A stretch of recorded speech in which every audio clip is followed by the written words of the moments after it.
Hello students, welcome back to my YouTube channel NAP BSc classes. Today's topic is Sanderson electronegativity scale. ये क्या कहता है कि ये फोकस करता है इफेक्ट ऑफ साइज का इफेक्ट क्या है ऑन न्यूक्लियर चार्ज, यानी न्यूक्लियर चार्ज का इफेक्ट क्या है. According to this, when N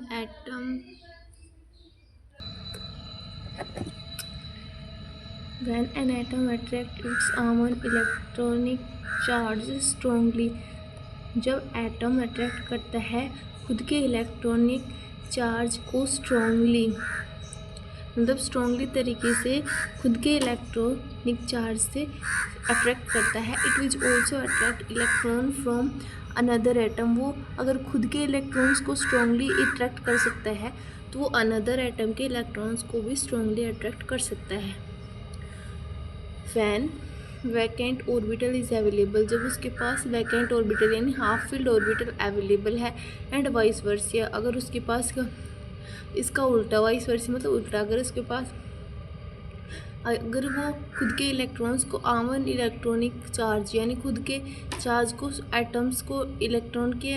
atoms के इलेक्ट्रॉन को अट्रैक्ट नहीं कर पाता है तो वो अनदर एटम्स के इलेक्ट्रॉन को भी अट्रैक्ट नहीं कर पाएगा. अगर वो खुद के इलेक्ट्रॉन्स को अट्रैक्ट करता है स्ट्रॉन्गली तो वो अनदर एटम के इलेक्ट्रॉन को भी अट्रैक्ट कर सकता है. ये हमें सैंडर्स इलेक्ट्रोनेगेटिविटी स्केल बताता है. When electron repulsion are large, यानी इलेक्ट्रॉन रिपल्सन ज़्यादा हो जाता है और then weaken its hold on its own electron, वो खुद के इलेक्ट्रॉन्स को अट्रैक्ट करने में यानी होल्ड करने में वीक हो जाता है, वीक शो करता है. और जो इलेक्ट्रॉन डेंसिटी होती है as a result atom will not attract external electron available, यानी वो एक्सटर्नल इलेक्ट्रॉन को अट्रैक्ट नहीं करता है. ऑफ ऑर्बिटल वैकेंसी होती है, यानी इलेक्ट्रॉन डेंसिटी है वो इक्वल होती है 3Z अपॉन में 4πr³ के. आर है वो कोवेलेंट रेडियस शो करता है, जेड जो है वो एटॉमिक नंबर शो करता है या न्यूक्लियर चार्ज शो करता है. डिग्री ऑफ कॉम्पैक्टनेस की बात करें तो number of electron per cubic angstrom, ये डिग्री ऑफ कॉम्पैक्टनेस को शो करता है कि पर क्यूबिक एंगस्ट्रॉन में कितने नंबर ऑफ इलेक्ट्रॉन प्रेजेंट है. Electronegativity, it is the ratio of average electron density of atom to that of an electron atom having same electron. ये ratio होता है एवरेज इलेक्ट्रॉन डेंसिटी का और inert atom में same electron होते हैं. ये stability ratio for alkali less than 1, ये एल्कलीज मेटल्स के लिए, एल्कलाइज के लिए ये स्टेबल रेशियो होता है लेस देन 1 से कम होता है. यही फ्लोरीन की बात करें तो 5.75 होता है. इलेक्ट्रोनेगेटिविटी इक्विलाइजेशन प्रिंसिपल क्या होता है.